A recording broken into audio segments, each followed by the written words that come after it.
Warahmatullahi wabarakatuh. Perkenalkan, nama saya Sujarwo Sarjana Pendidikan. Saya CGP Angkatan 11 dari Kabupaten Blora. Di sini saya sedang ditemani oleh rekan saya yang bernama Ibu Nagumi Damayanti, Sarjana Pendidikan. Selamat siang Ibu. Selamat siang Pak. Oke, Ibu Nagumi gimana kabarnya hari ini? Alhamdulillah baik Pak. Oke Ibu di sini ini ya Bu, kita akan menjalani percakapan praobservasi yang nantinya Ibu akan saya amati, yaitu dalam hal pembelajaran yang akan Ibu isi di kelas 7 ya Bu? Ya, di kelas 7 ya. Nah, nanti begini Ibu, tujuan saya melakukan supervisi ini adalah untuk mengetahui proses jalannya pembelajaran Ibu. Kemudian kenapa hari ini melakukan percakapan praobservasi itu sebagai persiapan awal Ibu sebelum nanti Ibu melakukan kegiatan pembelajaran agar Ibu lebih siap, lebih percaya diri, terus kemudian juga memberi pembelajaran yang terbaik lah buat siswa Ibu. Baik Ibu, saya akan mau bertanya-tanya lah begitu Ibu. Sedia Ibu?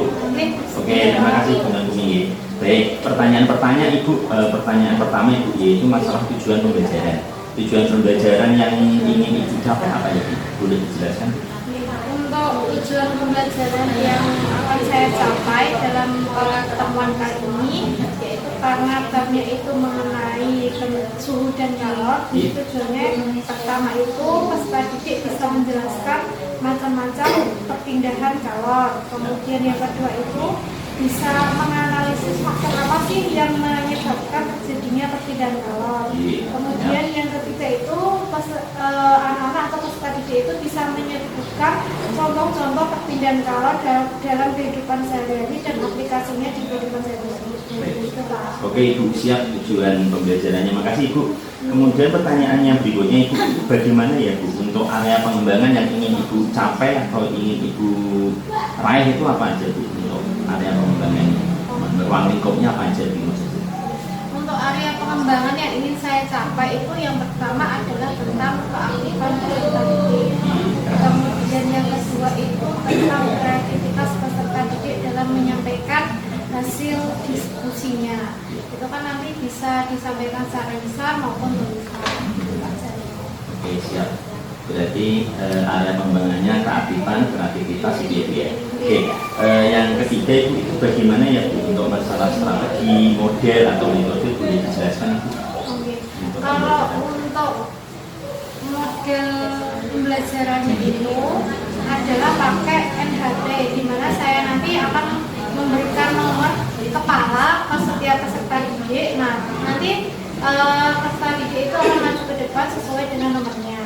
Nah, nomor kepala itu juga berisi soal yang harus dijawab oleh peserta didik, sehingga dalam forum diskusi peserta didik setelah selesai diskusi nanti jawabannya akan dipresentasikan sesuai dengan nomor yang mereka terima. Kemudian untuk metodenya itu saya menggunakan metode diskusi dan presentasi Pak. Oke, siap Ibu. Kayaknya menarik banget dan antusias banget kayaknya. Nah, ini Bu, pertanyaan selanjutnya itu kira-kira kapan ya Bu melakukan pembelajaran ini? Sesuai dengan rencananya itu akan dilaksanakan minggu depan di hari Senin Pak. Ya, di Senin Ibu. Oke, siap. Baik Ibu, nanti mohon izin saya akan datang Ibu untuk mengamati, mencatat kegiatan pembelajaran yang Ibu sampaikan. Oke. Tapi nanti setelah pembelajaran kita melakukan percakapan lagi ya Bu, seperti ini yang namanya pasca observasi. Oke. Jadi nantinya insya Allah akan ditemani oleh pengajar praktek saya, namanya Pak Siswanto. Oke. Sebelum kita akhiri Ibu, kira-kira Ibu apa yang Ibu dapatkan ya dari percakapan kita hari ini? Yang saya dapatkan itu yang pertama itu saya jadi lebih siap. Kemudian yang kedua itu lebih antusias dalam pelaksanaan pembelajaran, karena kalau di observasi itu kan persiapan kita lebih matang dari sebelumnya.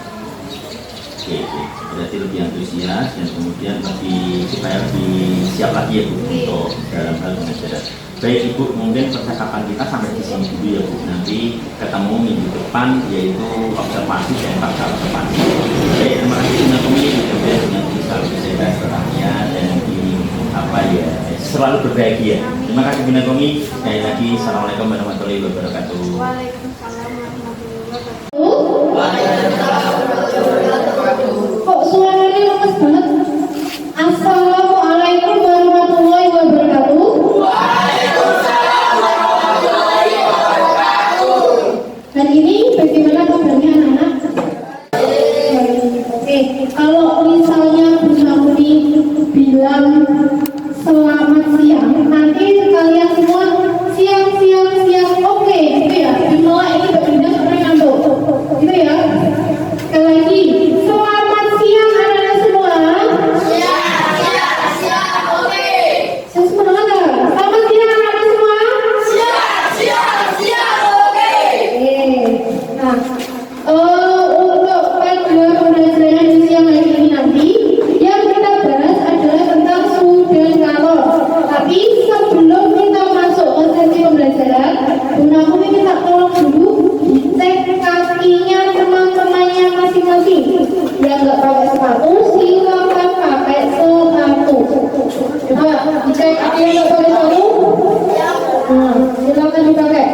Kemudian dicek sampai kanan kiri bawah mejanya, depan belakang kalau ada plastik, kemudian ada kertas kecil silakan diambil, dibuang di tempat sampah, jangan dilempar. Mas Hafiz, bawahnya itu ada apa? Diambil dulu. Pertama, terima kasih yang sudah mau menaati aturan, yaitu pakai sepatu, kemudian membuang sampah pada tempatnya. Oke, kemarin minggu kemarin itu kan kita sudah membahas tentang kalor ya. Masih ingat apa enggak? Masih. Oke, maksudnya berarti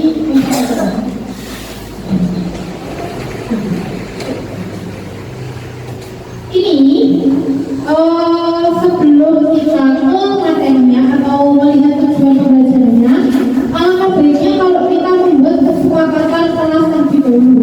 Kira-kira menurut kalian kelas yang enak dalam pembelajaran itu seperti apa?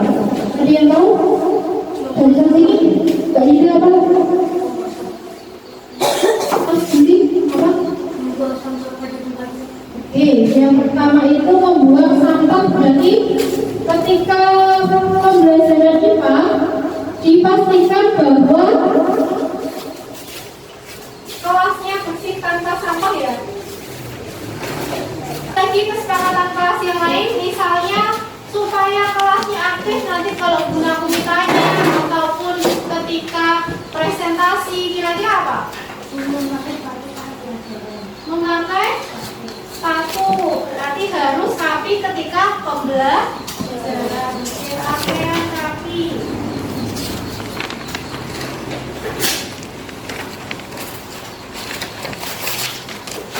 Nah itu ada lagi, perlu nggak kita aktif di pembelajaran?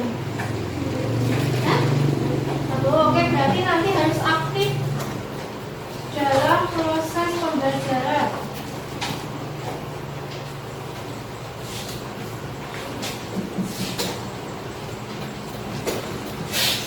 Ada lagi yang lain? Kalau misalnya diskusi itu berarti harus saling apa? Sama temannya kan? Saling apa? Tolong menolong, membantu. Dan itu saling menghargai pendapat temannya. Nanti kalau ketika pembelajaran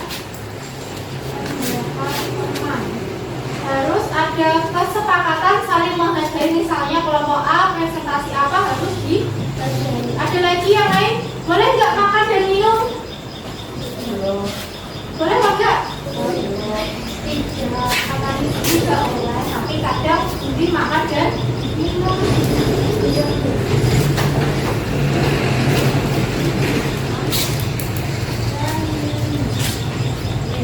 Nanti minta tolong selama pembelajaran IPA 2 jam ke depan, ini tolong dipatuhi ya, mulai dari pertama sebelum pembelajaran dimulai itu membuang sampah pada tempatnya, kemudian pakai pakaian yang rapi, misalnya menggunakan sepatu.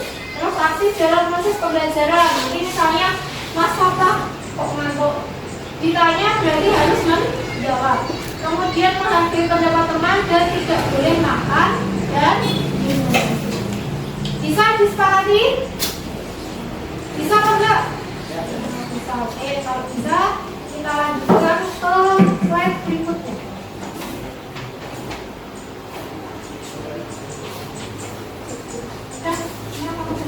Nah, sebelum membahas ke materi, di sini Bu Nakmi akan menyampaikan 3 tujuan pembelajaran pada siang hari ini.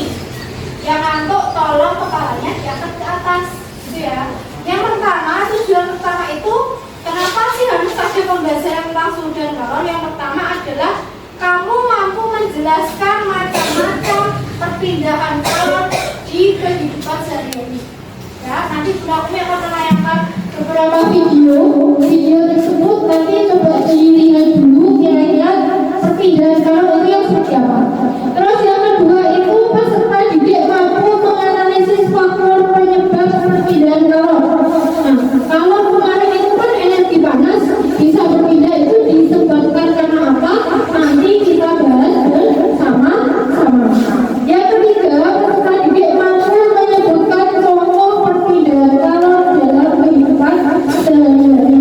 Selain kamu tahu macam-macam perpindahan kalor, di sini nanti yang kita bahas adalah contoh perpindahan kalor dalam kehidupan sehari-hari dan hubungannya di kehidupan sehari-hari. Panas? Panas nggak? Panas. Oke. Mas makan. Oke. Nah, untuk pendahuluan, kamu hari ini merasa panas apa enggak? Kira-kira panasnya dari mana? Dari atas gimana? Masuk pergi ada energi panas dari mana? Matahari.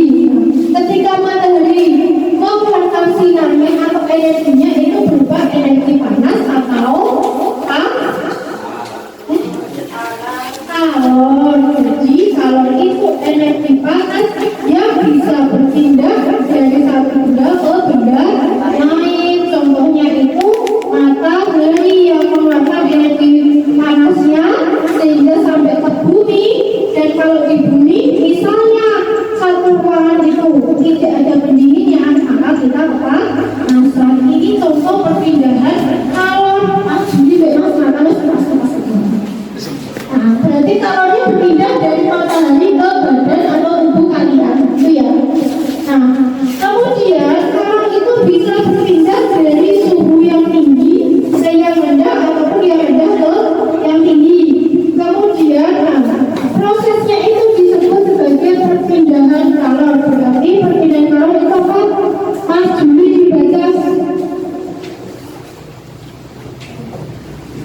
Apa itu perpindahan kalor yang keras? kalor selalu berpindahan dari benda yang suhunya lebih tinggi ke benda suhunya lebih rendah. Ini seperti air yang selalu mengalir dari tempat yang lebih tinggi ke tempat yang lebih rendah. Terima kasih Mas Juli. Jadi kalor itu pindah dari suhunya yang tinggi ke yang rendah. Contohnya kayak matahari. Matahari itu suhunya berapa sih? Ada yang tahu? Mungkin yang pernah baca-baca. Pokoknya panas suhunya tidak terhitung. Mungkin jutaan Kelvin kali ya. Kemarin kan sudah membahas skala suhu. Ada Celsius, Kelvin, Rayamon, sama Fahrenheit. Kalau kita matahari itu pakainya Kelvin, jadi suhunya sangat tinggi. Jutaan Kelvin. Nah, kenapa kok ketika dikeluarkan energi panasnya sampai ke bumi kita kepanasan? Karena energi panasnya sangat tinggi, sedangkan di bumi energi panasnya rendah, sehingga berpindah dari suhu yang tinggi menuju ke yang rendah. Itulah yang disebut sebagai perpindahan kalor. Paham? Selanjutnya, coba dilihat apa saja contoh perpindahan kalor. Ada yang pernah nyetrika, mungkin mbak-mbaknya ini. Mbak Alia pernah nyetrika atau disetrikakan?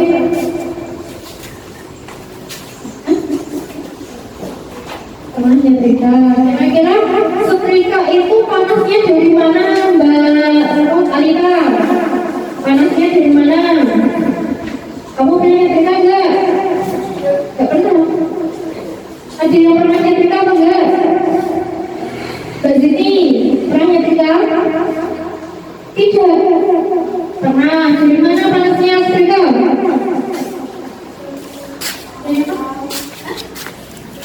Dari listrik. Oke, jadi energinya itu dari energi listrik berubah jadi energi panas. Ini contoh kalornya berpindah dari setrika menuju bajumu. Jadi ketika kamu nyetrika, yang bagian bawah jangan dipegang karena itu suhunya tinggi. Dipegang tangannya melempung atau loncat. Nah, ketika kamu nyetrika, maka panas dari setrika berpindah menuju bajumu sehingga baju kita tidak menjadi kusut. Paham? Oke. Yang kedua, ada gambar baju dijemur. Nah, ini seperti yang kalian rasakan. Kayak matahari ketika pernah baju kita, bajunya menjadi kering apa enggak? Oke, ketika bajumu basah dijemur menjadi kering, berarti panasnya berpindah dari matahari menuju baju kita. Itu ya. Terus yang ketiga ada gambar air direbus. Mas Fatah, halo. Gambar yang ketiga itu berarti kalornya dari mana, Mas? Gambar itu lokasi ada air direbus. Panasnya dari mana, Kak? Panasnya dari mana energinya? Dari api atau kompornya ya, berarti dari situ. Terus gambar yang keempat terakhir Mbak Imam, itu ada yang tahu itu gambar Mbak Imam? Roti dia apa? Dimakan apa dia Pak Minggu? Dibakar. Oke, ketika roti dibakar itu rotinya pasti kalian ingat di video sebelumnya, ketika kita membuat sebuah kopi dengan air panas, kemudian kita aduk menggunakan sendok, kita merasakan bahwa sendok akan terasa sedikit panas. Atau misalnya kondisi lain, mengapa saat di dekat api unggun badan kita merasa hangat? Kamu harus tahu bahwa peristiwa itu terjadi karena benda panas memberikan kalor pada benda dingin. Nah, sekarang kita akan belajar macam-macam perpindahan kalor yang terbagi atas konduksi, konveksi, dan radiasi. Yuk simak video berikut ini.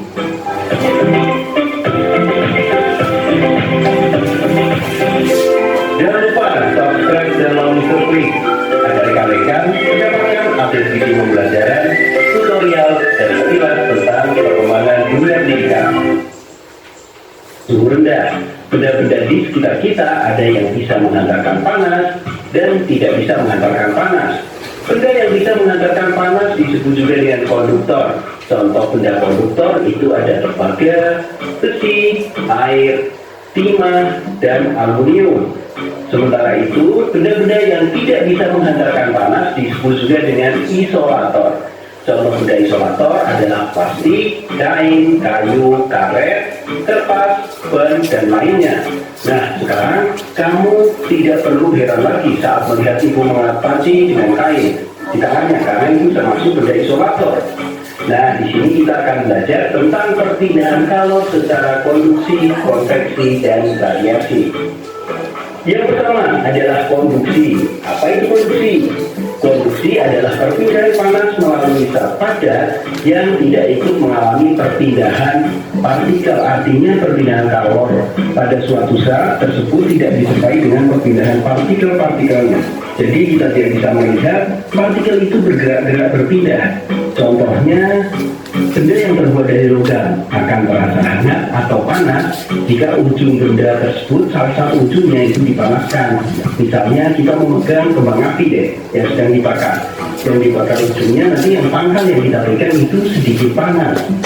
Ada lagi contohnya, misal knalpot motor menjadi panas saat mesin dihidupkan. Siapa nih yang pernah kena knalpot? Panas kan? Nah, itu yang kedua. Ada contoh lagi deh, tutup panci. Tutup panci itu menjadi panas saat dipakai untuk menutup rebusan air. Hati-hati sahabat. Dan juga kita bisa melihat mentega yang dipanaskan di atas wadah. Master Chef, bagaimana nih? Menjadi meleleh karena panas kan ya? dengan panas yang ada di kompor. Kalau tidak meleleh berarti ada kemungkinan kompornya belum dinyalakan. Nah, itu adalah konduksi. Intinya perpindahan kalor pada suatu zat yang tidak disertai perpindahan partikel-partikelnya. Secara kasat mata kita tidak bisa melihat partikel-partikel itu berpindah. Terpindah dengan konveksi. Yang kedua nih perpindahan panas yang kedua yaitu konveksi. Konveksi adalah perpindahan panas melalui aliran seperantara yang ikut berpindah partikelnya. Jadi partikel itu berpindah dan mengakibatkan kalor merambat, maka terjadilah konveksi. Jadi kalau kita lihat seperti misalnya memanaskan air, airnya akan berpindah nih, ada sedikit bumbu-bumbunya. Konveksi itu bisa terjadi pada zat cair ataupun gas, misalnya udara atau angin nih. Contoh-contohnya ada gerakan air naik turun ketika dipanaskan. Perhatikan deh, ketika kalian masak air minum mandi, kan ketika sudah ada bumbunya, ini udah panas nih. Nah, itu adalah konveksi.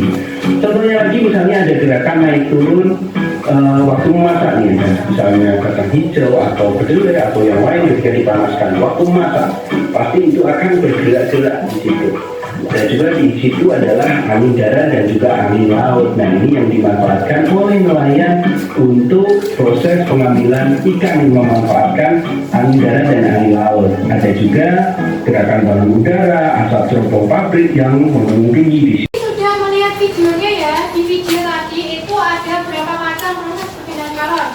1, konduksi, 2, 3, radiasi. Oke, ada konduksi, konveksi, sama radiasi. Nah, selanjutnya nanti Bunda Nakumi akan membagi menjadi 3 kelompok. Itu. Nah, setiap kelompok akan mendapatkan lembar tulisan di sini. Kemudian nanti juga akan mendapatkan nomor undian sesuai ini ya, yang Bunda Nakumi pegang. Nah, di dalam LKPD nanti itu ada 15 soal. Nah, misalnya dalam satu kelompok mendapatkan nomor 1 sampai 5, berarti kalian cukup mengerjakan nomor 1 sampai 5. Terus misalnya kelompok 2 dapat nomor 6 sampai 10, berarti mengerjakan nomor 6 sampai 10. 15 ini cukup ya. Bisa sekarang berhitung 1 sampai 5 dulu dari Alia.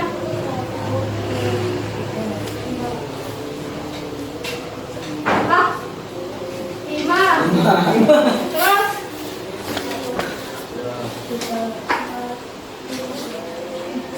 1 sampai 3 dulu. Masih 2.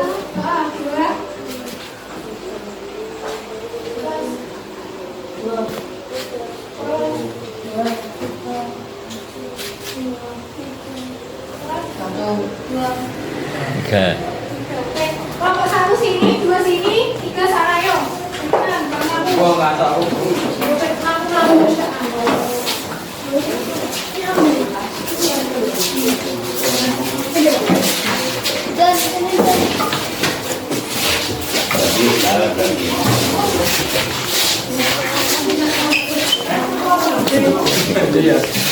Satu sini, 2 sini, 3 sana. Nomor 1. Kamu mau berapa? 2 sini. Berarti ini belum baik sih. Kamu mau berapa Sah? Di sini 2. 1, 2, 3, 4.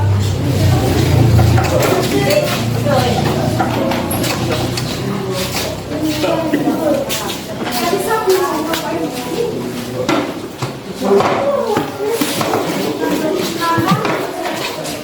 Ada sabu berapa? Satu sini.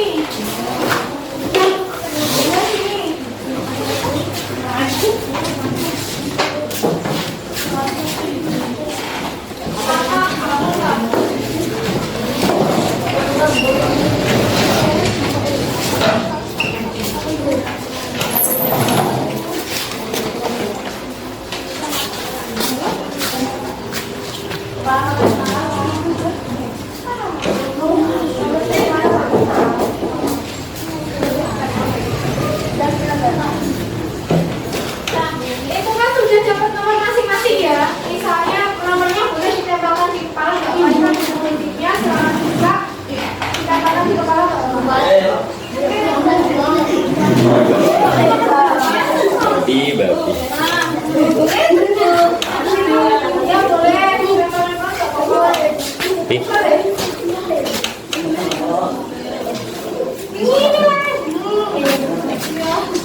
Sudah ya, dapatkan KPD sesuai dengan nomornya masing-masing. Mas Gadis misalnya nomornya dapat 3 berarti Mas Jake nomor 3. Dapat nomor 4 berarti Mas Jake nomor 4. Kalau ada nomor 6 berarti Mas Jake nomor 5 menit ya. Yang butuh form juga, kalau butuh form bisa mengambil.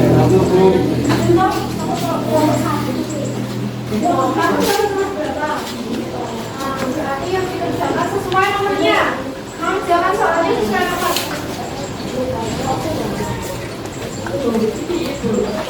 Kamu dapat nomor berapa? Ya, nanti saya nomor 12 kamu. Ya, boleh.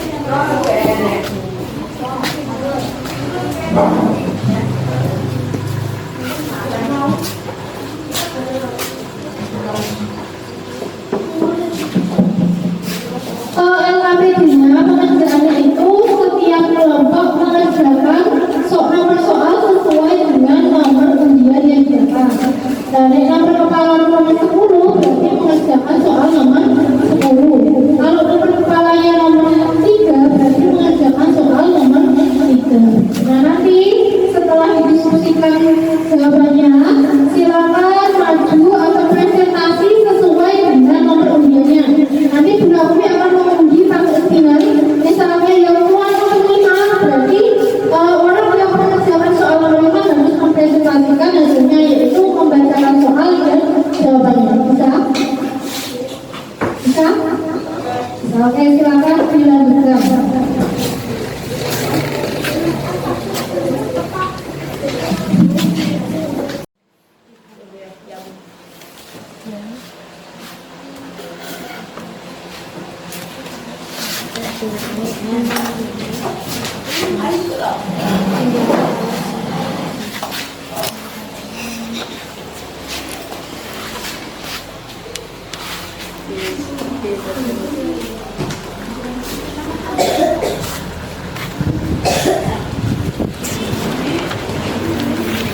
Yang mewakili kepala nomor 14. Perkenalkan, nama saya Muhammad Taufik Sarjana.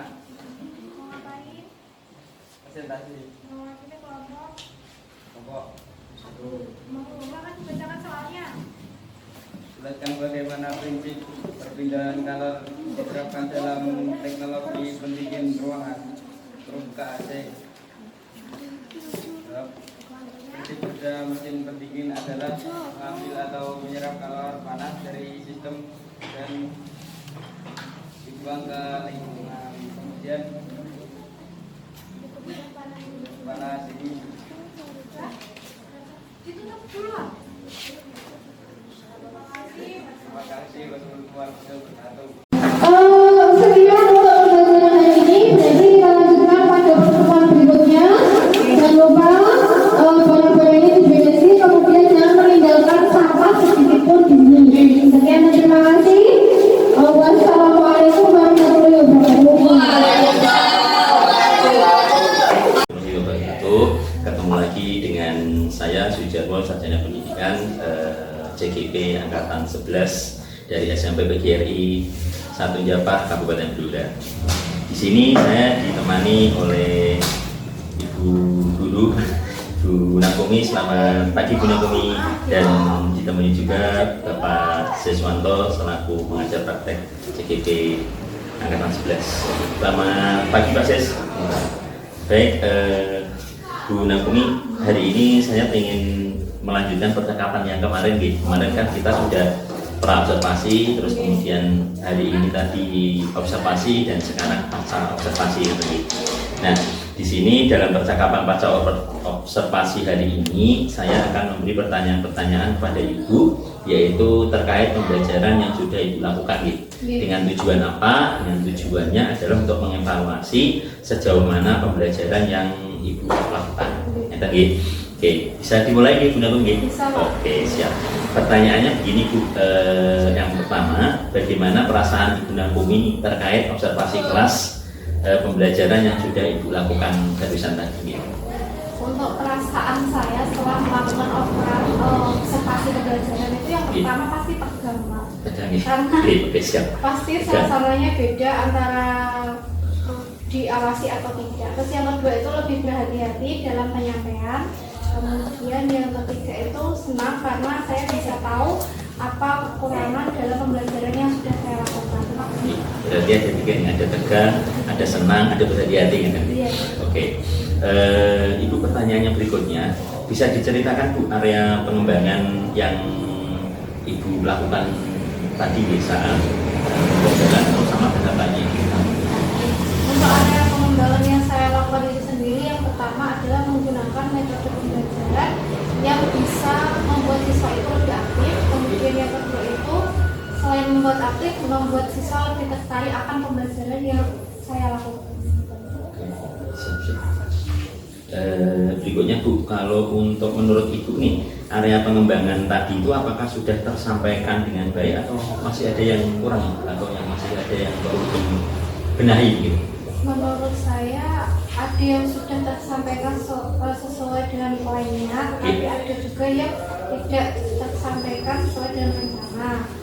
Kemudian untuk tahapan dalam pembelajaran yang saya lakukan itu sendiri, anak-anak itu menyiapkan modul ajar, kemudian menyiapkan perangkat ajar, misalnya kayak media pembelajaran, kemudian perangkat pendukung, misalnya kayak LCD, kemudian spinner itu yang saya gunakan. Oke, siap. Berarti sebenarnya udah lengkap ya Bu ya. Tapi kan ada yang kurang ya Bu, itu kendalanya apa ya Bu? Kalau Ibu boleh tahu ya waktu Ibu hadapin saat pembelajaran kelas tadi ya.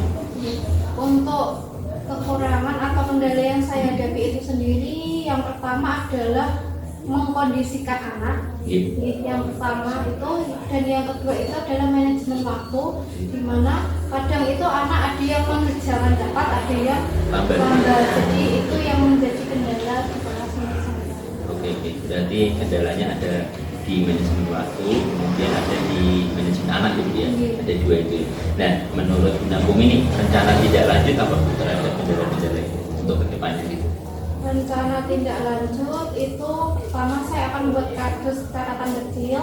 Jadi bagian mana yang harus saya perbaiki lebih dahulu atau yang urgent, kemudian bagian mana yang harus saya terapkan. Itu tidak perlu diperbaiki. Kemudian di pembelajaran berikutnya saya akan mencoba memperbaiki pembelajaran yang sudah saya lakukan. Oke, siap Bu. Terima kasih. Pertanyaan ini Bu, yang selanjutnya yaitu setelah rencana tidak lanjut sampun gitu. Saya pengen mendengar refleksi Ibu tentang pembelajaran yang Ibu sampaikan tadi, refleksinya gimana? Oh, dari pembelajaran yang sudah saya sampaikan itu refleksi menurut saya gitu. Yang pertama itu anak-anak menjadi lebih tertarik karena biasanya kan saya hanya menggunakan metode drama, tapi ini menggunakan metode NHT di mana anak-anak itu lebih kayak tertarik dan hal baru bagi mereka. Kemudian yang kedua itu justru saya merasa kalau saya sendiri masih senang karena bisa tahu bagian mana yang perlu saya perbaiki. Siap Bu Nangkumi, berarti itu refleksinya itu Bu ya. Terus pertanyaan berikutnya Bu yang ujung, yaitu kira-kira nih Bu Nangkumi melakukan perubahan itu kapan ya? Mungkin karena perlu waktu ya, mungkin di pertemuan berikutnya atau di minggu berikutnya. Oke, siap. Oke, siap Ibu Nangkumi, terima kasih tentang jawaban-jawabannya tadi. Mudah-mudahan setelah masa observasi ini Ibu Nangkumi akan lebih baik lagi karena ada beberapa kendala-kendala dan ada rencana tidak lanjut juga, artinya ada solusi dari Ibu Nangkumi tadi. Mudah-mudahan menjadi lebih baik dan semangat terus Ibu Nangkumi. Terima kasih Ibu Nangkumi. Baik, berikutnya waktu saya serahkan ke Pak Siswanto selaku pengajar praktek. Saya menunggu Pak dan silakan. Baik, terima kasih Pak Jeko dan Bu Nangkumi sebagai observernya jadwal telah melakukan kegiatan pasca observasi ya. Pada intinya kegiatan pasca observasi ini adalah dilakukan ketika setelah melakukan observasi kelas. dari apa pengamatan yang sudah saya amati tadi ada kita melakukan coaching ya Pak ya, coaching namun dilakukan ketika pasca observasi. Nah, pada prinsip coaching itu kan kita ada kemitraan, proses kreatif dan memaksimalkan potensi, di mana tadi sudah ada unsur kemitraan ya, tadi Pak Jarwo dengan Gunakumi sudah ibaratnya sudah sebagai rekan sejawat juga, dan sudah sudah ada kemitraannya sudah muncul ya, sangat muncul. Kemudian proses kreatif yaitu ditunjukkan ketika tadi Pak Jarwo dan Gunakumi melakukan wawancara tadi, Pak Jarwo menyusun pertanyaan dan pertanyaan itu berdasarkan jawaban dari Gunakumi, dan itu juga membutuhkan proses kreatif ya, dan ini indikator proses kreatifnya juga sudah oke. Kemudian memaksimalkan potensi tadi juga sudah muncul juga, di mana Pak Jarwo mengajukan pertanyaan, di mana Gunakumi tadi kemudian